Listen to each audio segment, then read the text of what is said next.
when it comes to media control and certainly censorship, we were talking briefly last week about D-notices. Can you explain how these work? Now, they are voluntary. Well, supposedly. Look, there's a whole sort of system of grace and favour goes on with a lot of major stories. This is like the police stories and military stories, is that there is a kind of inner circle of defence correspondents, crime correspondents in London, because all of these big national stories and international stories come from London. You may have noticed there's virtually no regional coverage of any kind of national or international news anymore, and that's part of the problem. It's all concentrated in London, which is one of the reasons we do our programme in Bristol every week, is to look at international and national stories from a regional perspective. But the inner circle in London, it works in a really pernicious fashion. That is to say that if, say, for example, maybe the Daily Express prints a story about the Metropolitan Police that the Metropolitan Police don't like, then the Daily Express will find themselves out of the loop when it comes to the next week and the next week and the next month and the next year's stories.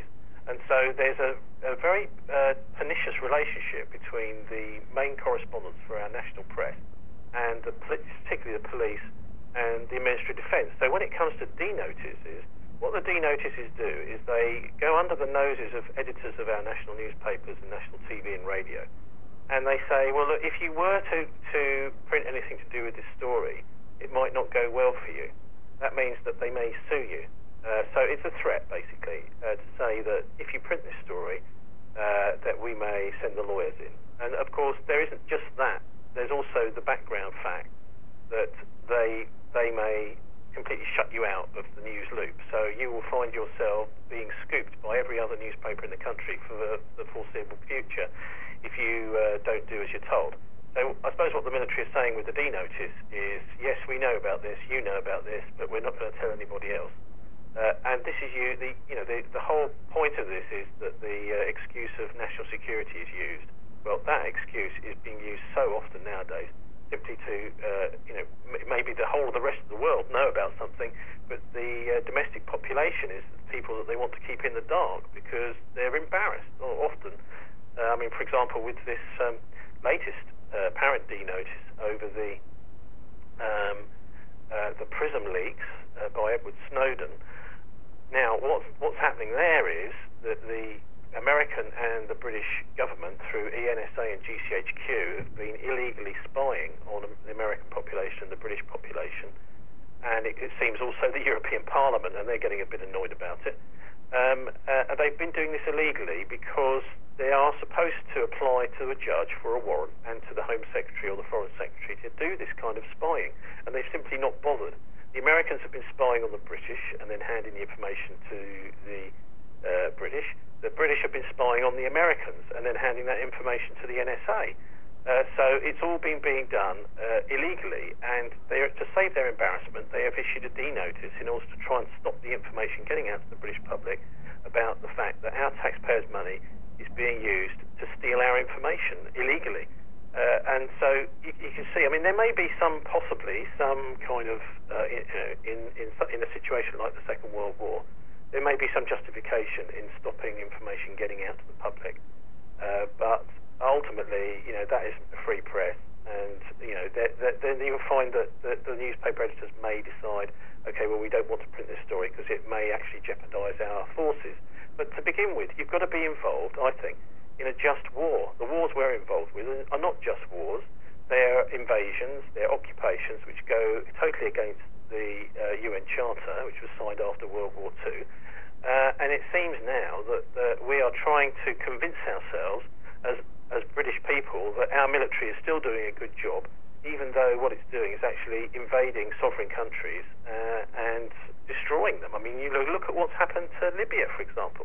And now in a state of lawlessness in Libya, all of the advances that have been gained there over whatever you think about Gaddafi over the last 30, 40 years have been rolled back. It had one of the best standards of living, lowest child mortality rates of anywhere in Africa, in fact the best, and now they're being bombed back to the Stone Age. And this is the sort of dangerous precedent that was set before World War II when Hitler was allowed to invade countries like Czechoslovakia, to annex Austria, without anybody doing anything. And that's why I think we're in a very dangerous situation now. It may be that with the whole business in Syria, that may be a step too far, because it looks as if the other great superpower, the Russians and the Chinese, are getting very annoyed about that. But ultimately, the censorship has been every night. We don't see the Syrian point of view. We only see the Western point of view and the Free Syrian Army point of view, who basically are a bunch of religious fanatic terrorists who we are now arming. So, we're getting a very propagandistic view in order to build up the case for war.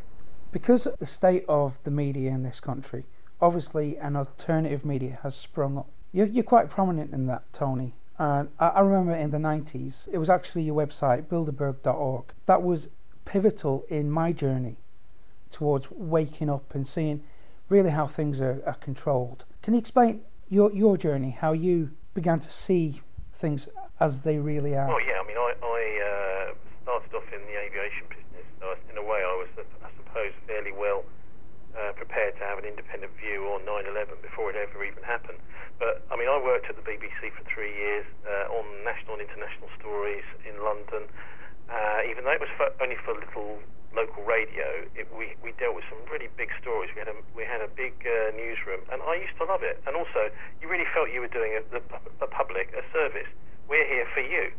And it wasn't a question of the BBC telling people how to think or what they should believe and what they shouldn't believe. We were there to simply explain the various possible avenues and let people make their own minds up. It was a really good ethos and culture, and totally non-patronising, non-egotistical, and professional. And we also saw, there were other stations in London like LBC, which we used to race to the stories. We had a great time actually chasing them to some of the big stories in the early 90s. So I had a really quite strong sense of the ethics of the job of journalism, and being there simply to serve the public, because the public's eyes and ears can't be everywhere at the same time. And so that's our job there to do that job for them. But what I've seen since is a slow descent. I was there in the early 90s over, I'm trying to think, it was Producer Choice, they called it, which was being brought in by the Director General John Burt. And we saw really ever since the mid-1980s the descent of the BBC to become a more and more commercial organisation full of egos, and seemed to be a sort of attempt to sex up the news the whole time and to make it so that people also to, most importantly really, to sanitise it. For example, I saw attempts to stop stories about homelessness going out, just to sort of because this isn't a very good feel-good factor, this story. And those sorts of characters were coming in to the production process, which was really bad to see, and I could see that. But once I left the BBC in the mid-90s, I was involved in land occupations, taking over bits of land that were being used for supermarkets and all sorts of wrong ways, which was great fun, hundreds of people swarming onto a bit of land as part of a campaign called The Land Is Ours. And at one of those land occupations, someone came over to me had to have a chat and said, what about the Bilderbergs? It's all very well you doing stuff about land, but what about money? The Bilderbergs control the politics and the money. And I didn't really believe him, but I wrote down this Bilderberg name, and I had a look. And just so happened that week I'd been given access to the International Reuters article database. So I put Bilderberg into that, because there was very little on the internet about it, apart from right-wing lunacy. And I came up with some attendance lists, which immediately I realised, looking at this as my journalistic instinct at this, that these were the most powerful people in the Western world. They were all getting together in secret, and they were being presided over by one of the most notorious and disgusting war criminals the world's ever seen, Henry Kissinger, and financed by the people who I already thought really run the world, which is the oil industry. That was David Rockefeller and his... he was from the Standard Oil family that then got broken up into various large oil concerns like ExxonMobil. But anyway, I could see that these were extremely powerful people, the sorts of people whose agenda you could see week after week, month after month, rolling out through Western governments. in their interest rather than in ordinary people's interest. So I just cut and pasted these attendance lists for the Bilderberg conference up online, and I suppose the rest is history, really. That was around about 1995, 1996. And we're coming on for 20 years later, and many more people now understand the power of the Bilderbergs. I mean, we've just had an amazing Fringe Festival here in Watford in the UK when the Bilderbergs come to Britain, and I think in a way they got a bit of a bloody nose because they got a lot of publicity in a lot of the mainstream press.